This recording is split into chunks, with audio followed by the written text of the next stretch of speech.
Oke, halo sahabat YouTube, ketemu lagi dengan saya perawat kamar bedah. Stay home ya.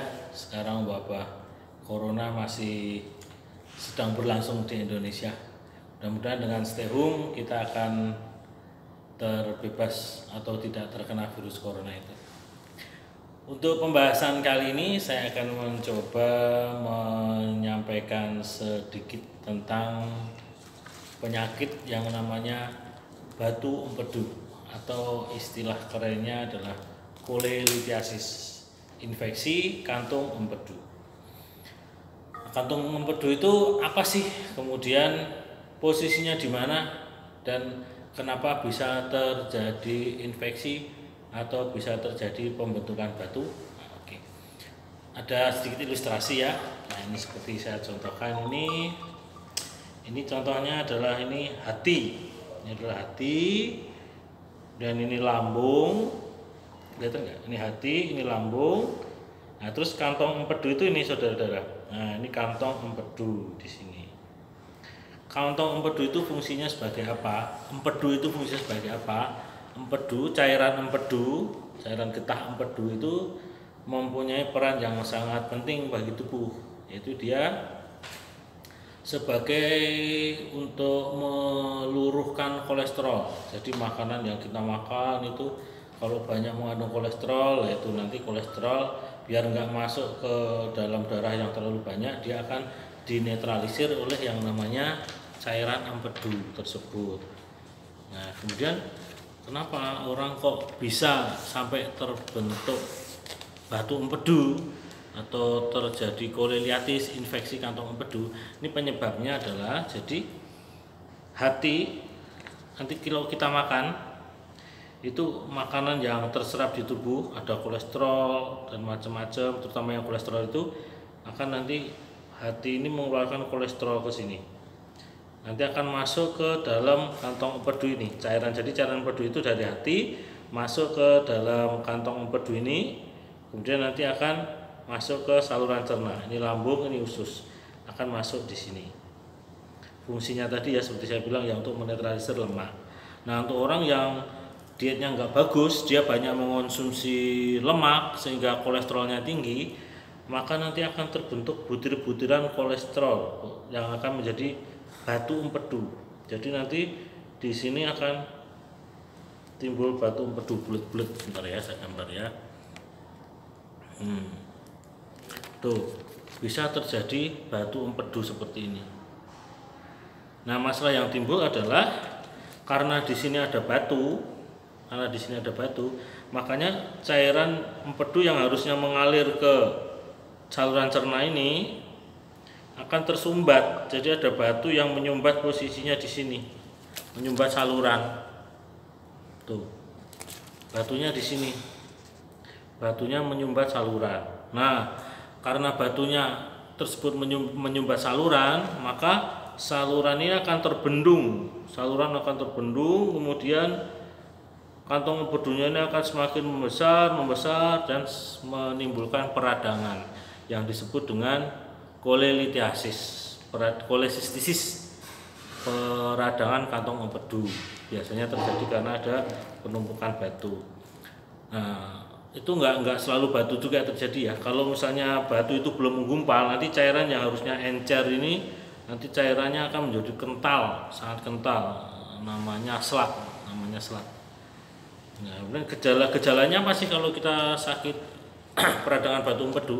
Gejala yang sering timbul adalah kita nyeri di perut di kanan atas. Posisi empedu kan di sini ya, di bawah hati.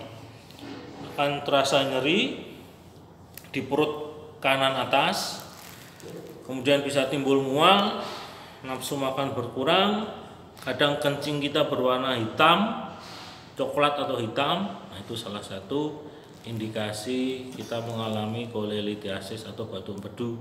Nah, untuk menegakkan diagnosanya nanti kita bisa dilakukan secara yang paling mudah itu USG. Nanti dari hasil USG itu akan kelihatan, oh ini terlihat batunya sebesar 2 cm atau setengah cm atau berapa gitu. Nah, Kemudian untuk penata laksananya bagaimana? Nah, untuk penata laksananya ada yang kalau belum gawat ya, belum gawat infeksi kantong empedunya itu gawat, bisa minum obat-obatan ya, bisa konsultasi ke dokter penyakit dalam. Cuma kalau sudah terbentuk batu, biasanya harus diintervensi dengan cara operasi, diangkat kantong empedunya itu, diangkat, nggak bisa diangkat batunya doang.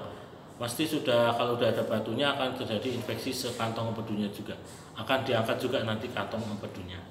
Nah, tekniknya ada dua ya, secara open, operasi dibuka, ataupun cara laparoskopi. Laparoskopi dimasukkan alat minimal invasif ya, jadi nanti lukanya kecil-kecil gitu. Nah, kalau untuk yang cara open atau dioperasi dibuka itu ada dua tekniknya. Ini ada bisa lewat samping ini, jadi insisinya nanti nyamping, istilahnya koher insisi nyamping, atau yang mediana, jadi di tengah sini motongnya. Yang sering kami lakukan adalah teknik koher. Jadi kita buka di sini di bawah iga ini 2 cm di bawah iga kita buka, dan nanti kantong empedunya akan kelihatan, dan kita mulai diseksi, mulai kita angkat, kita potong, terus kita buang kantong empedunya. Prosesnya seperti itu kira-kira ya. Nah, terus gimana kalau kita sudah nggak punya kantong empedu, itu apakah nggak akan bermasalah untuk pencernaan kita? Nggak apa-apa, cuman nanti setelah kita diangkat kantong empedunya, kita harus merubah pola makan kita, dietnya harus yang rendah kolesterol, karena cairan yang berfungsi untuk menetralisir kolesterol tersebut sudah dibuang, kantongnya sudah dibuang, maka kita bantu organ pencernaan kita yaitu dengan cara memakan dietnya yang rendah kolesterol, tinggi serat tapi rendah kolesterol, seperti itu. Kemudian berapa lama ya untuk penyembuhannya operasi itu? Biasanya bermacam-macam ya, kalau nggak ada infeksi samping gitu kadang 5 hari pasien sudah boleh pulang. Oke, itu aja ya sedikit info tentang batu empedu. Mudah-mudahan bermanfaat, mudah-mudahan bisa menjadi perhatian untuk teman-teman semua. Kalau ada keluhan silahkan menghubungi instansi kesehatan terdekat. Kalau ada juga mau sharing silahkan ngisi di kolom komentar, kita sharing di situ. Mudah-mudahan kalau yang bisa saya jawab, saya akan jawab. Oke, terima kasih sudah menonton video saya. Tetap stay home, jangan kemana-mana dulu, antisipasi virus corona. Dadah.